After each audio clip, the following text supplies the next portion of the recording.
And now, from beyond our dimension, this is the JeffMara podcast. Here's Jeff. My guest is Alisha Braché, lifelong ET contactee, intuitive energy practitioner, soul reader, and creator of Cosmic Gateway and New Earth Children. Alisha, thank you for joining me and welcome. Thank you so much, Jeff. It's such a pleasure to be here. I really love what you do. I think it's important that you give space for people to share their stories and kind of normalize these weird and wonderful experiences that people are having, especially at this time. Well, thank you. So you've been a lifelong contactee. Do you remember the very first time you had contact? I don't know if I could pinpoint the very, very first time, but I know as a very young child, I was having very strange experiences that I never really thought about or spoke about. It just happened on a regular. I would say, at a guess, I would have been around maybe 3 years old, and it would be at night time. So at night, I would be laying in my bed. I have language around it now, but it was just, I would start to hear very strange sounds, almost like frequency sounds.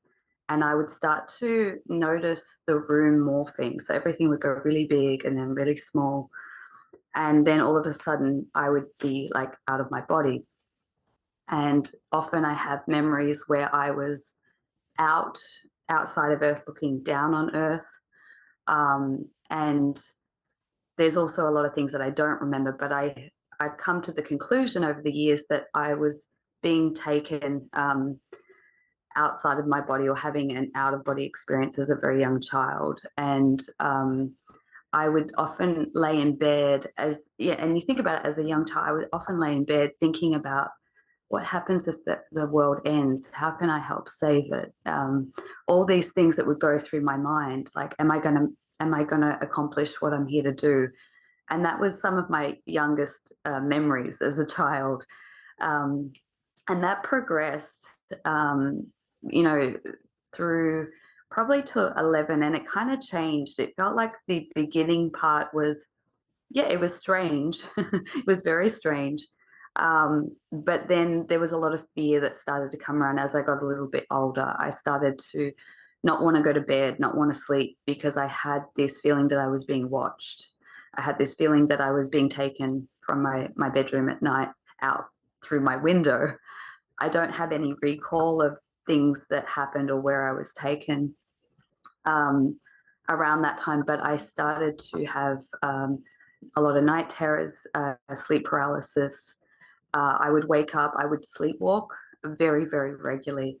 And sometimes I would wake up and I would find myself outside of my house late at night. And I'm talking a child as young as, 7, 8, 9 years old. And I would sort of come to, sometimes I'd wake up and things would be rearranged in my bedroom, or I'd wake up and I'd be sopping wet, and I had no explanation for what was occurring. But I had a feeling that it had some sort of involvement with ET or galactic beings, because I had a sense of their presence. I never thought about it until now, that it makes sense for an ET to start having contact with a person when they're very, very young, so perhaps they wouldn't be afraid. And when you were 3, I guess you probably weren't afraid, were you? No, not at all. No. By the way, every now and then when you speak, there's kind of like a computerish high-pitched frequency that I hear on the other side. Is that does that make any sense to you? Yeah, I've sometimes when I've done videos or interviews, there's a kind of a frequency sound or a computerized sound that comes through. And I know, or what I understand that to be, is when I'm talking about these things, there's a very high frequency that's kind of embodying or coming through me as I speak. And I call aspects of myself, or beings that are, I guess, wanting to share a message. They get excited, and it disrupts technology. And that was another part of my childhood that I learned, that me interacting with technology kind of explodes it and does weird things. So I do apologize for the sound, but it I see it as the information that wants to be shared is, yeah, there's an excitement to it. Oh, that's great. Do you hear the sound, or is it only picked up through microphones and electronics? Yeah, it's only picked up through electronics. I understand it that it's a frequency that is a encoded frequency, because I always set the intention that when I speak, I want to share a frequency that's going to help activate or inspire people who watch it, so that they can sort of get a specific frequency that's going to help support them in their awakening journey. Mm-hmm. Do you think you have alien implants in your body? Yes, I do. Yeah. Are you certain of that? Mm-hmm. Yeah. Do you know where? Yeah. I have one on my right foot. You can feel. There's probably more. In my work, I do a lot of supporting people with implants, and I believe that a lot of ET contactees do have implants.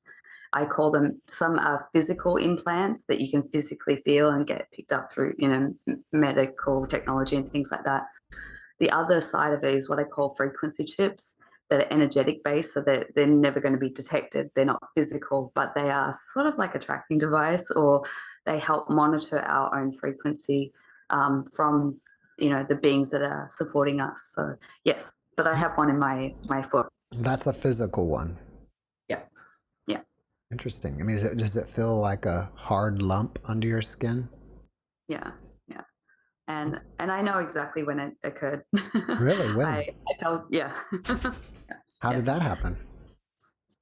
It was Christmas night, and I, as a young child, I often come alive at night. There's something about the nighttime that, I always like to walk outside and gaze up at the stars and things like that.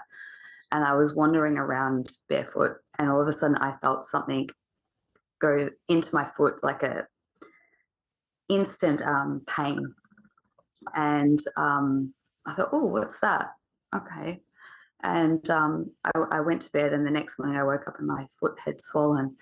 I spent years, years going to doctors, specialists, to understand why I had a swollen foot. They could clearly see that there were marks, and they thought maybe it was a spider bite, perhaps. But it's only in later years that I've come to realize that it was actually, I don't know how it happened. I mean, I felt it happen and occur, but I guess when you're working with interdimensionals, anything's possible.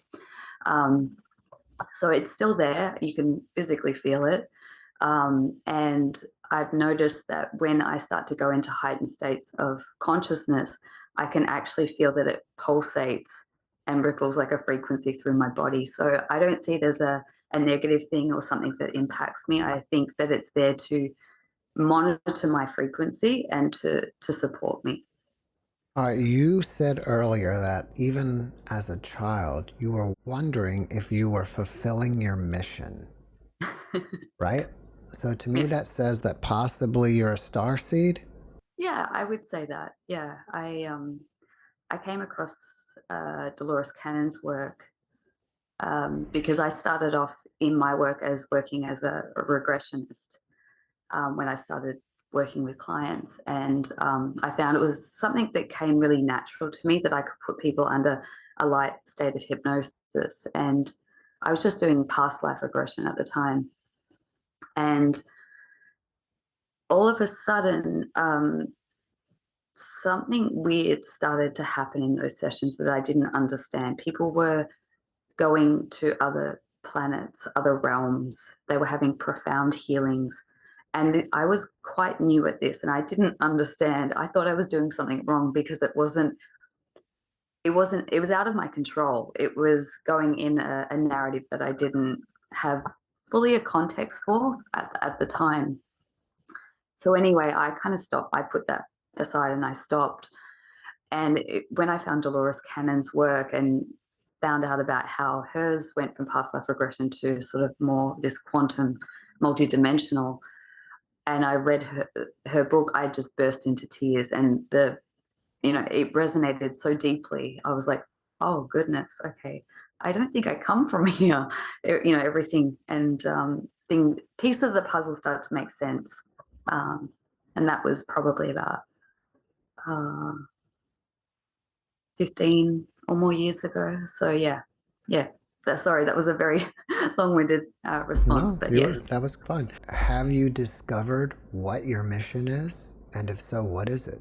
Yeah, I am of the belief that we have multiple missions. I always say that a lot to people. I think that even if we don't feel like we're fulfilling a purpose, I think some of us, just by being here and our energy, is impacting the collective and assisting the ascension process. So I think that my mission and purpose, I do believe that I am fulfilling it, but I think the best is yet to come. And I say that for myself and many others. I tapped into working with energy and being able to help support people through that, and have adapted my own way or modality of working. I think that's part of my mission here. I think I work a lot with people who have strong soul connections, and I have a deep understanding of dynamics of how the energetics work in terms of relationship couples, and how, to balance and harmonize or to support that. And I always had a strong feeling for a long time that part of my mission here was around children. I didn't actually know what that meant. It took years and some crazy experiences to have a deeper level of understanding. So I think they're the kind of three main components.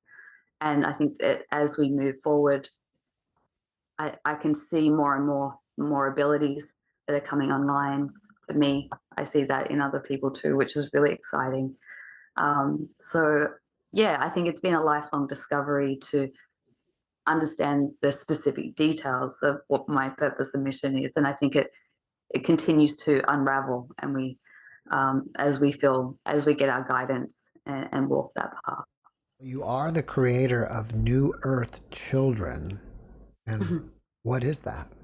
Yeah, okay. So New Earth Children came to me through a series of experiences that started off around 2015, 2016, where I started to have contact with these children. They would come through in my dreams. They would appear to me. I would always have people, say to me, "Hey, are you pregnant? Because I can see these children around you." And so all these situations, circumstances start happening, and I was very aware of that. I could feel the presence and energy of those children too. And so I went through an experience where it's a combination of what I call soul merging, energetic merging with another, where energetically you come together, which kind of creates a spark of light, and what people talk about as light conception. It's the energetic component that is sort of preparing a woman's body to start to incorporate higher frequencies to eventually bring through higher evolved beings. The other component to that was that I was having a lot of contact at the time, taken on board craft, and I would wake up and have incisions and different scars on my body. When I'd wake up, I'd be very disoriented. So in amongst all those experiences that I was having very, very intense dreams of these children and pregnancy and birth, and this just continued night after night after night. Were you dreaming of human children, alien children, or a hybrid of the two? Yeah, that's a really good question. They look human-ish. And when I say that, they look human. The only difference is that they have much more distinctive eyes. So their eyes may be slightly bigger and very vibrant in color. When you look at someone and they have those intense eyes, that would be the only difference. But I do believe that in their, perhaps you could say DNA makeup or their energetic makeup, they hold a very strong frequency, but they don't look different to us. Yeah. Do you think the ETs were harvesting your eggs? It's a really good question. I don't believe, I've done a lot of research because through going through this experience, it was very confusing. I had no context. I was given pieces of the puzzle, and I spent about 9 months in a very dark night of the soul trying to grapple with my new reality. And I was guided to do a lot of research around immaculate conception, light conception, and also hybrid children, because I felt like what I was experiencing was a combination of all of those things. And I am of the understanding that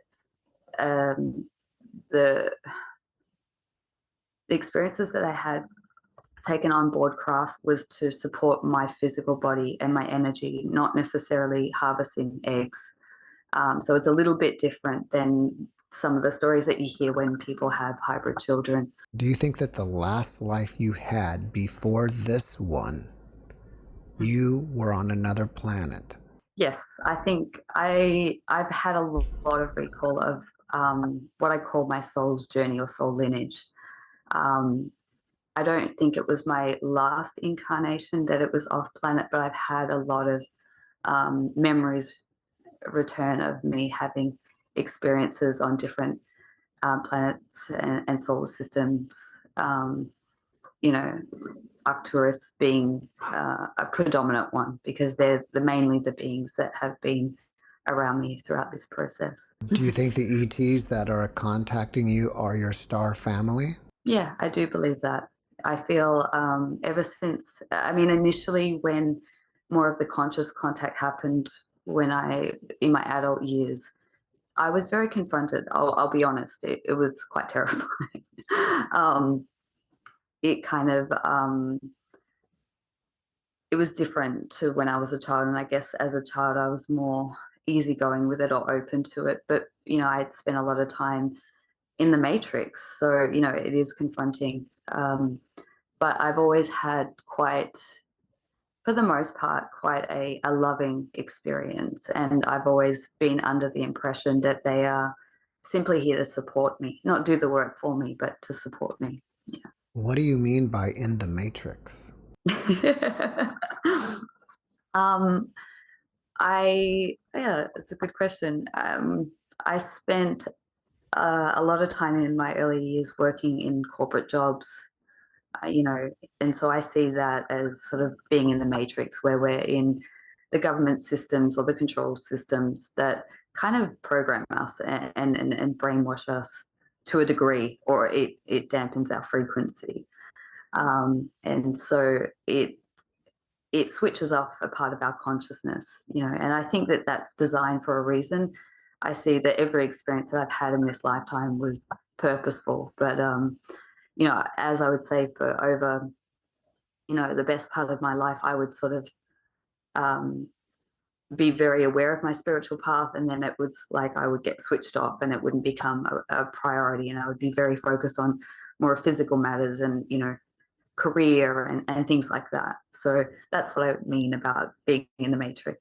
A lot of times we talk about that this reality we live in is simulated or like a matrix. So I thought perhaps you were talking about that. Oh, yeah. Yeah, I do agree with that, for You sure. agree with that too. All right. Yeah. Do you recall any of the craft you've been on? And if so, what did they look like?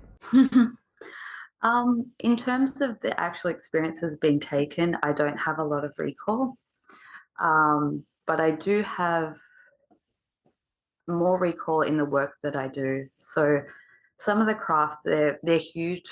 There's a lot of technology on there. I see things like pods where there's an aspect of us that's sort of incubating in a pod. It looks very sci-fi. It looks a lot like some of the movies that we watch. I think is very much based on reality of what's going up there in the ships. It seems to be quite bright lights. It's sometimes very hard to put into language, but I've had many experiences where I am here, but I'm aware that there's a part of my consciousness that's also up on the ship. And so there's often a lot of beings of all different shapes, sizes, and colors that look, you know, very different to us. But I fully believe that they are assisting and guiding some of us that are down here. And I think they have a vested interest in wanting this planet to break free and to go through its process of ascension, as it does impact other life forms on other dimensions and planets. A break free from what? The control systems in the matrix, yeah. On your website, it talks about that your gifts are focused on helping women through various types of high vibration and interdimensional pregnancies. Can you tell us more about that? Yeah, sure. So I guess through the experience that I went through, I learned a lot. And through my own downloads and almost remembering what my soul has done over different lifetimes, all that sort of memory started to come back. And I realized that in higher civilization, higher dimensional civilizations that we've had here on Earth and also on different planets, that procreation works very differently than it does down here. And often what happens is it's an energetic merging of two people who have a compatible frequency that creates life. And so I started to write about this in 2016 because I was pushed to. Nothing was moving forward in my life, and I was very frustrated and stuck. And I sort of put out a call. I was like, "What do you want me to do?" And I woke up that morning and I was told, "You have to write about this because in time you're going to have women come to you who are also confused and going through similar experiences, and you need to help support them." So since then, I can't begin to tell you how many women have contacted me saying that they also are going through a similar process where their body has started to show up of pregnancy symptoms, and they can feel energetically as though they're pregnant. They can feel the frequency in their womb. They have contacts through dreams or meditation or telepathic connection with their unborn children. Some of them are more galactic oriented, some are more spiritual and energetic based, and I see a whole gamut of what is possible. It's absolutely profound in what I get to witness, because I truly believe that this is part of the process of human evolution, that we're going back to different way of conscious conception, pregnancy and birth. And looking at the story of the biblical story of Jesus and things like that, Immaculate Conception, I do believe that I know this is very probably way out for some of your viewers, but I truly believe that in time, as we evolve as a species, I think that that will become a new way that's possible, that can be normalized. And the process, the difference between what I call a 3D pregnancy of sperm and egg conception is that the soul goes through the process of the river of oblivion, which is they have their mind wiped. When there's an energetic component, regardless of how the child's conceived, that kind of bypasses that process, so that when the soul does come through and is born, they have all their soul memory intact. They remember who they are, their abilities. And I think not just my experience and what other women are going through, but I think we've seen a massive increase in this, at least in the last 10 to 12 years, where the children, I don't know if you're around young children, Jeff, but the children that are coming through are so switched on, it's almost as though, they know exactly who they are and why they're here. And I think these children have a lot to share with us. Have you worked with any people that have partners on the other side, or I guess you would say interdimensional partners? Yeah, absolutely. I've come across quite a handful of people who partners have been on the other side, and they've gone through this process of interdimensional or energetic conception based on a non-physical partner. So yes, that is definitely something that I've encountered. Yeah. Well, not only Christianity, but I think Greek mythology and probably there are other stories of Immaculate Conception. Yeah. When I mean, that's never, before going through all this experience and uncovering, it was never something that was on my radar. I wasn't raised in any religion. If anything, it was more spiritual, and I had no context around it, honestly. So when it first started, when I started to go through this process, the first vision that I saw was an image of Mary, Mother Mary, and that sort of gave me something to go by. So I started to look into that story and try and understand, what really happened, because I think that over time, these religious texts have sort of been changed or, changed in some capacity. But the more I sort of dug in and researched around this, I realized that a lot of the sort of spiritual leaders throughout history came through a process of immaculate or light conception. And I've, spoken to many women who have gone through this process. Some have gone and given birth to these children. Oh. A lot of, Wow. a lot of, from my understanding, and this is just based on, Are you saying they gave birth interdimensionally or physically in our realm? physically. So they would be telling people that these children were of immaculate conception, basically?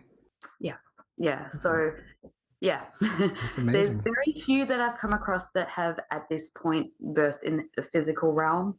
And a lot of these women keep these stories very private because they know and understand the sacredness of this journey, and that, it is a high initiate pathway. There's a lot of women like myself who haven't yet to give physical birth, but believe that they will at some point. I've always been shown through my guidance and through my dreams that, and until we get to a point that the earth stabilizes in a higher frequency, so whether it's going through some sort of cosmic event or solar flash, or a shift in consciousness where things are a bit more stable, that is when my children will come into the physical realm. And I think that that's true for a lot of women who have been going through these experiences in preparation, basically. I think it's part of a contribution to bringing higher frequency onto the planet is these children. Do you have a timeline for this? I wish I did. I wish I did. I can monitor it based on my own experience, but I also have been really good to watch and observe to be able to read timelines and how things chop and change. In the beginning, I was given, timeframes that didn't come to fruition, and that becomes incredibly, heartbreaking and frustrating. And I don't know. In my impatient human, I believe that it should have already occurred. But I do think that we're quite close. I get a bit cautious in talking about timeframes and things like that. But what I've learned over the years is through my intuitive information that's come through, there was kind of a time lapse, if you will, where I would get information that I was thinking was happening immediately, or it was imminent, and then it would take a couple of years to actually show up in the physical realm. But what I've noticed, especially this year, is when I get the intuitive hits, and then it's almost showing up within days, weeks, or months. So the time lapse between when I'm accessing information and it actually occurring in the physical realm has significantly sort of decreased. So that shows to me that's an indicator that we're getting much, much closer. Earlier, you spoke about your soul's journey. Mm-hmm. And I'm assuming everyone has a soul's journey. Can you help people discover theirs? Yeah, that's part of one of the services that I offer. It's called, I call it, initially it came through as star mapping. That was the technique, the name that was given to me. And it's about being able to read into someone's energy and to look at the most predominant lifetimes that they've had.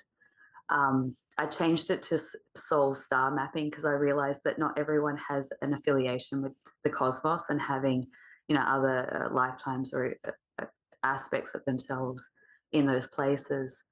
But I think that we all have a soul's journey, and I think that this incarnation for everyone is to be able to reclaim those aspects of ourselves, which brings on, it has a couple of components to it. You know, the awakening path is very intensive and quite brutal at times. You know, we go through our dark night of the soul, and we go through a lot of, you know, loss or separation and lower level emotions. And I believe that part of that is because as we're incorporating aspects of our soul back into our human form, you know, there's traumas attached to that, just as we would have childhood traumas. And as we start to connect with those aspects, we're releasing any trauma that may be connected to what we've witnessed as a soul. But the beautiful thing is, as we're able to move through that and heal and refine that, we also have the ability to access our gifts and abilities that we've mastered in many lifetimes, whether that, you know, be healing or art or singing or, you know, whatever brings a frequency that of joy, of love, of unity. And I think that everyone has a very unique soul path. And I think that's why we see so many vast and varied stories of experience. You know, some people have near-death experiences, some people have a contactee, some people, you know, encounter Jesus. And I think the uniqueness is because of a connection that we've had throughout our soul's journey. And I think that they're all valid, and it makes up a beautiful blend of how many unique beings are on the planet right now. Some of my guests talk about the Galactic Federation. Do you have any contact with those type of beings? No, not specifically. I know that people talk to many different councils, and I've heard different names and things like that over the years. I've had quite a vivid dreamtime experience where I believe that I'm in a setting of an auditorium or sitting with a council, and I'm being briefed on events that are going to occur on the planet, but they never come under any name or title. I think that they're, yeah. So yeah, not specifically, no. You know, I don't necessarily try to categorize. I always see these beings as, you know, I read them as energy, color, or frequency. Are you still in contact with these beings today? Yeah, very much so. It goes in and out. Like, I don't always have the experience of being in direct contact all the time. I think it's just when it's important. But yeah, I still have experiences where I wake up and I know that I've been taken on board craft. I've had my energy or body worked on. I sometimes have experiences. I'm a really active dreamer, and I believe that our dream state is just a different reality that we merge into. And I'm very conscious of that. So I retrieve a lot of information. But yeah, I mean, beings are always around, whether it's for me personally or whether it's because I'm in contact and supporting someone else. I think, you know, the most appropriate being will step forward in that level of expertise. So yeah. You have psychic, intuitive, and healing abilities. Mm-hmm. Did that come from the ETs, or kind of does it go hand in hand with your contact? I believe that they're my soul abilities, and I just, when I when I came in here into this lifetime, I already had access to it. And I think that I kind of designed it in that way. I believe that everyone kind of designs their incarnation prior to coming. It doesn't mean that it follows exactly, but there are key events and circumstance situations and elements that are predestined. And I think for the blasting of consciousness of the experiences that I've had, I think I needed to come in with some of that intact. And so I noticed it was luckily, or I chose well. I have incredible parents who nurtured my abilities and always encouraged that. So as a young child, I would see spirits, but I was really taken because as a child, I was quite sick.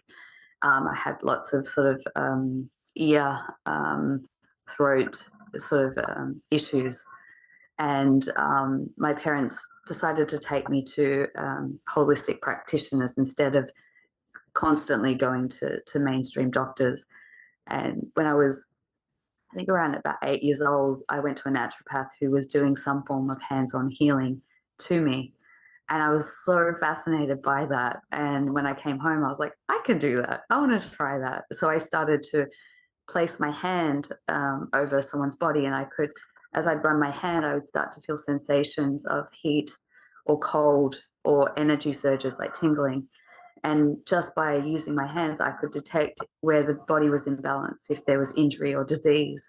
And I found that just by placing my hand over there, I'd feel everything get really warm. And then when I felt the change in vibration, I knew that it was done. And I was able to sort of heal many family members from a young age. So I was, and to me, that was just normal and quite natural. But as in my teenage years, I actively sought anything of the supernatural. I wanted to learn as much as I possibly could. So it's been, for this lifetime, a remembering and bringing on more of these abilities, and also refining them and mastering them, because it changes and it constantly evolves. And I think that's a beautiful thing, is that when we come into abilities, they shouldn't stay as they are. They should continue to evolve as we are as humanity. After this lifetime, are you coming back to Earth? That was a quick answer. I already know you're not coming back. Why not? Oh, I think I'm done. I've always had that sense that this would be my grand finale, that I have encountered. I believe that I've had many Earth lifetimes, and a lot of really devastating ones. You know, I think my soul wanted to experience everything. I think many of us have, on a soul level, have that sentiment. You know, and that's why we're here. We want to experience everything. But yeah, once we've got this planet to where it needs to be, after this lifetime, I don't believe that I'll be returning. Is it common for you to either see UFOs or orbs? Yeah. I've since I had a lot of experiences in the end of 2015, where a lot of spacecraft, what I believe interdimensional craft, were appearing over my house. Everywhere I went, there seemed to be some sort of light or flying object in the sky. That continues on to this day. And sometimes I can perceive them too, you know, because I have the ability to kind of see beyond this physical realm. So sometimes I get a sense, and I can look up and I can kind of see in the sky what most people can't see, and I can perceive that there are ships. In terms of the orbs, always, like before we started recording, I could see blue orbs just flying around in the home, and I know that was, you know, that sound that was coming through. There was like a lot of gathering to speak today. I also stated in the beginning that you're the creator of Cosmic Gateway. What is that? Cosmic Gateway just kind of organically formulated. I always knew that I wanted to open up some sort of a healing clinic or you know, center, and I played around with many names, and this is like the third one that just sort of came. But I find it really interesting because this really all started when I had one of my Kundalini awakenings. And I believe that at that time, I sort of cracked open what they call the Cosmic Gateway, which is one of the highest chakras. It wasn't intended that way, but that's just how it sort of came through. And so when I had that experience in the end of 2015, it was like this rush of energy that came through me. And it was almost like at that point I was completely tapped in to accessing cosmic frequencies. So I guess, yeah, having that access, I think it's quite a fitting name. Well, 2015 must have been a big year for you, because that date keeps coming up. Yeah, yeah. In 2015, that was when I started having conscious contact with galactic beings, and I went through like a Kundalini activation or awakening.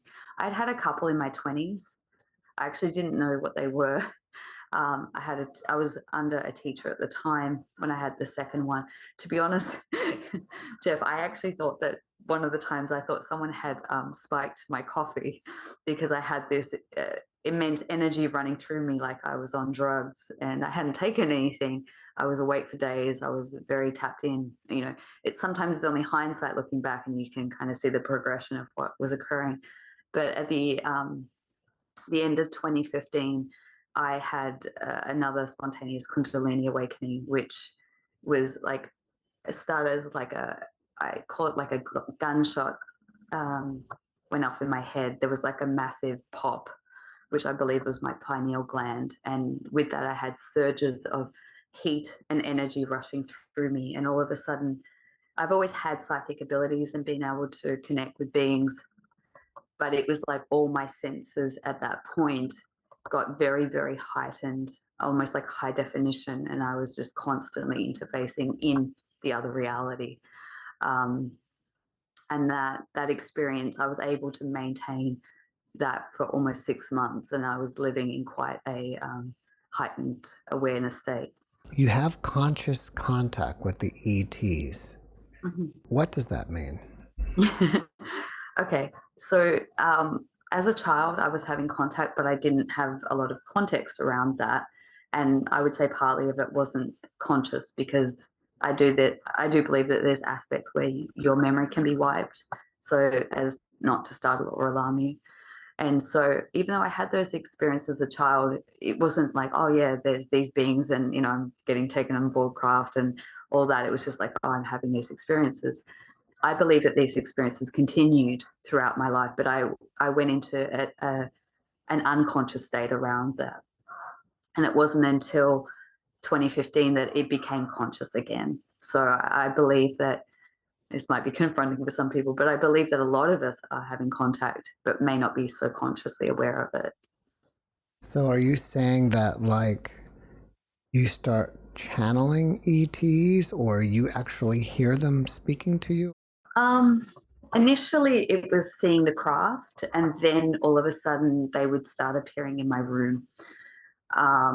And then that has adapted and evolved. So now I can interface with them and communicate with them via telepathic means, and work with them and allow them to support me if and when I need to.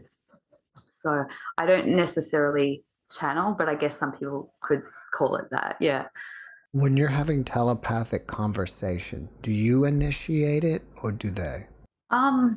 Generally it comes from them.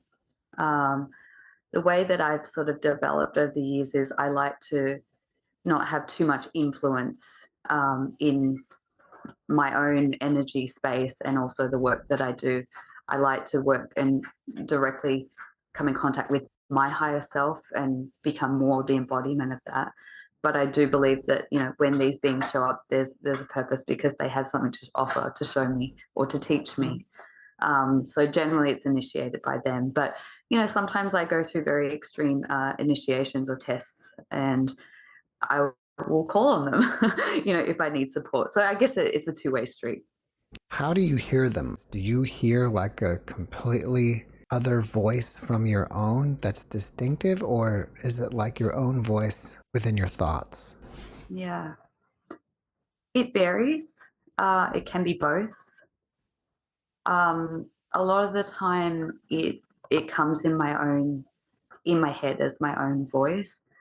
But I can distinguish the different frequencies now, because it's like a feeling or a sensation that will come through before the dialogue of the telepathic transference. So I can pick up like an energy signature, so I have a context that it's not my thoughts, this is a being that's interacting with me. Or they'll appear like as an orb, or they will have an apparition, or I'll see it through my mind's eye. I hope that all these sounds are going to come through, because it's amazing that sometimes when I ask you questions, I'll get the sounds and sometimes not when you start answering. And then there's other sounds in the background that are, I could say, sounds like digital bugs or something. Have you ever heard these sounds before, like in other interviews? Only on the playback. Yeah.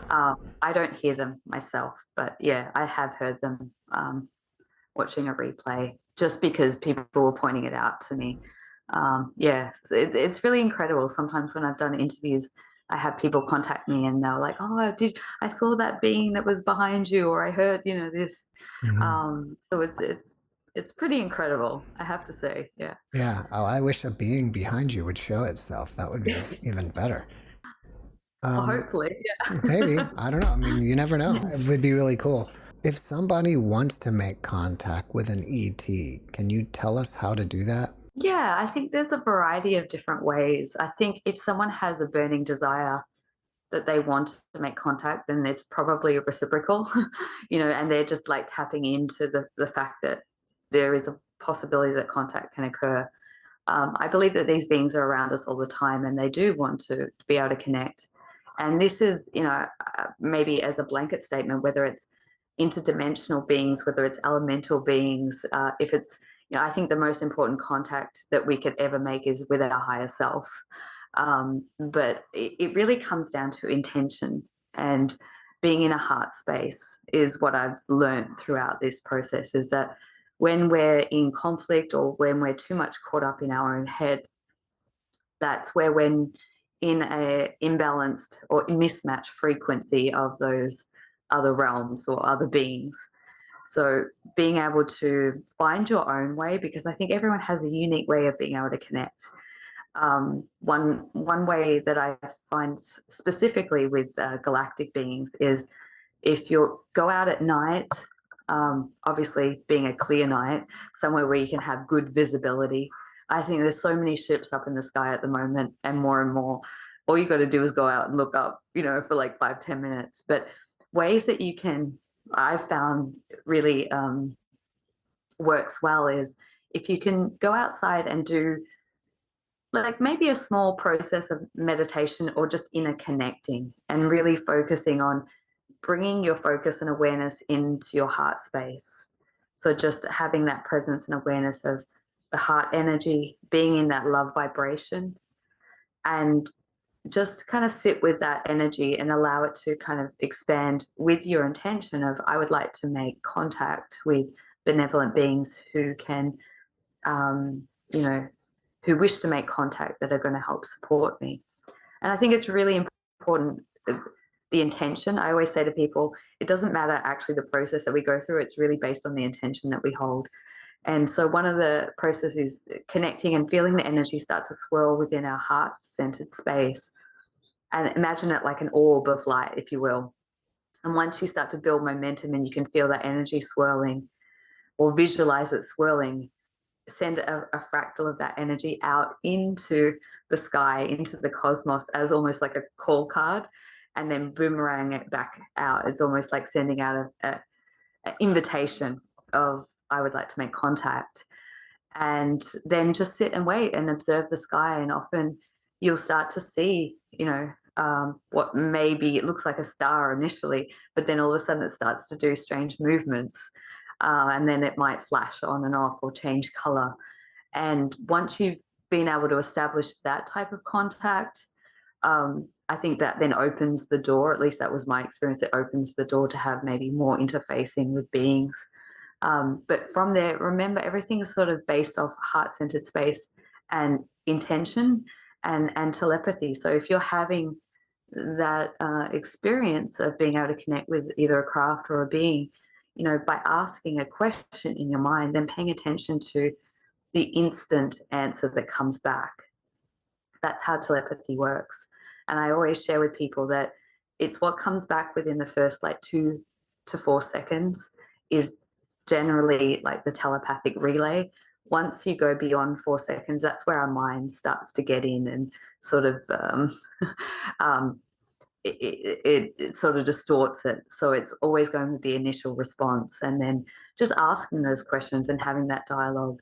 You know, it may not happen the first time. I've taught that to many people, and they've had great success almost immediately. But I think it really is coming from a place of not being in fear, setting your intentions correctly, and, you know, making sure that it's beings that have the highest intention for you.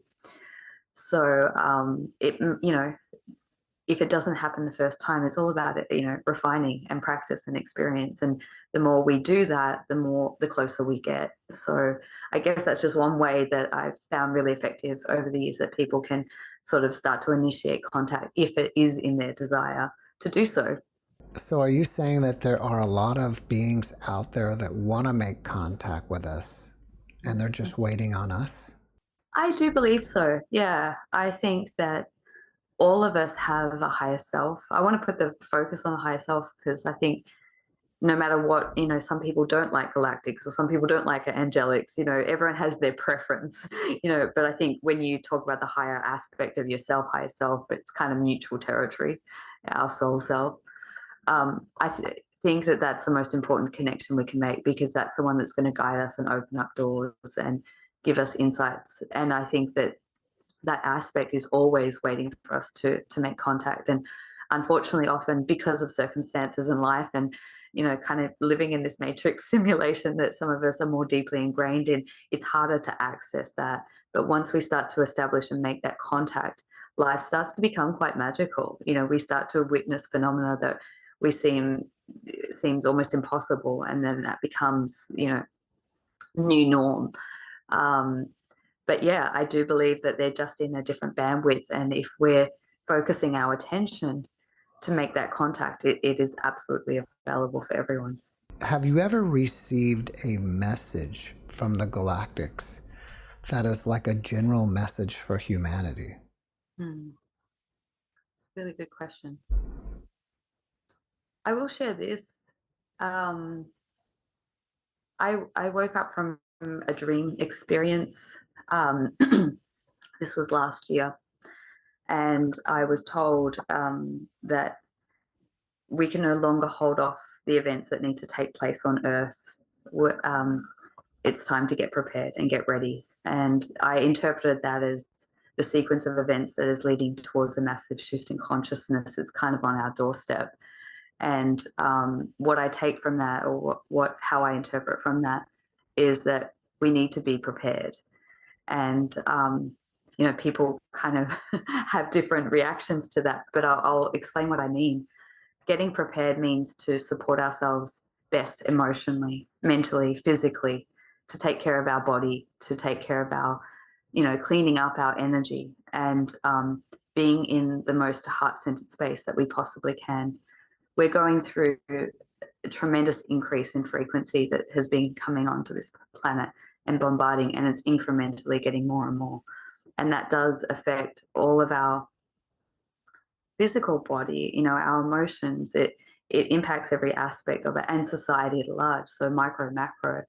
And I think the best thing that we can do is to support this process is to get into a heart-centered space, and really trust and surrender into the divine unfolding, because we're truly moving into some magical times. Doesn't mean that there's not going to be turbulence along the way, but ultimately we're all here participating and proactively contributing to a mass transcending of human consciousness and moving into a new earth. And I believe that at times many of us can already access that new dimensional space that is available, that will migrate into, and I can actually see evidence of it happening more and more in real time, which is incredibly exciting. I guess you would basically call that the Ascension. Yeah. How do we access our higher selves? That's such a good question. I guess going back to what I was saying before, really about intention. There's different ways, there's different methods that people can use. And I always encourage people, if one way doesn't work, try another way, because you're going to find it. And it's just the desire to. For me, it's always been about going into a meditative state And when I say that, it's more of just relaxing my mind, taking a couple of breaths and feeling into equilibrium or balance within myself. And then I call up my higher self to either step in front of me so I can interface and talk, or embody. And I think that's a process that we're all in right now, is embodying more of our higher self into our physical body. So through meditation. Another great way is through writing. Some people call it automatic writing, but I call it like a journaling or a dialogue. And I always, start with the opening question of what does my higher self want me to know right now? And then I just allow a stream of consciousness to flow through. And I find that doing any of these practices, and for other people, it might be out walking in nature or connecting with trees, it's where we can be in a place of stillness and we can hear our soul speak to us directly. So it's whatever, some people, it's like having music on or listening to vibrational sounds. And it might be a combination of all of them, but I think the more we focus our attention on making that contact at least once a day, even if it's for 5 minutes, we strengthen that contact with our higher consciousness and our higher self. And we have the ability in that process is we're actually embodying a higher frequency that is permeating this planet right now. Alicia, after watching this podcast, people may want to reach out to you and ask you questions. Are you open to that? Yeah, sure. I welcome that. What's the best way to contact you? Probably through my website. So it's cosmicgateway.com. So it's www.cosmic and then G, the number 8 and way.com. And all my details are there. Is your YouTube channel called the same? My YouTube channel is Cosmic Gateway Alisha Braché. So yeah. All right. The same image that's in the background is on all the social media platforms. So Telegram, Instagram, Facebook, all that. All right. Well, before we finish up, can you leave us with one last positive message? I would say that no matter what you're experiencing right now in your personal life, it is of the highest good, and it is giving you an opportunity to empower and become sovereign, to become the most powerful version of yourself. And I think that through that, we can live by example. And through that, we're moving into some amazing times. So sometimes it can look the darkest before the dawn. And I know that for a lot of people, it's scary out there and there's a lot of challenges that we have to face. But ultimately, I believe that they are tests and initiations that we set up for ourselves. So the more we can make contact with our higher self, the more we can navigate through these. And as we move through it, we're moving into a time that is beyond our wildest comprehension. I've had so many dreams of what I call the new earth and how it really is a place that is unlike any other. And so the hard work that we're putting in now, that everyone is working so incredibly hard for, is coming into manifestation. And so, no matter how you perceive things or whatever state you're in that moment, if you can find that, what I call an anchor point of, your own vision or context of your own future and where we're moving to, bringing that in those moments of uncertainty can really help you focus on the trajectory of where we're heading. Alicia, thank you for your message and thank you for being my guest. Thank you so much. It's been incredible to speak with you, Jeff. Well, the pleasure was all mine.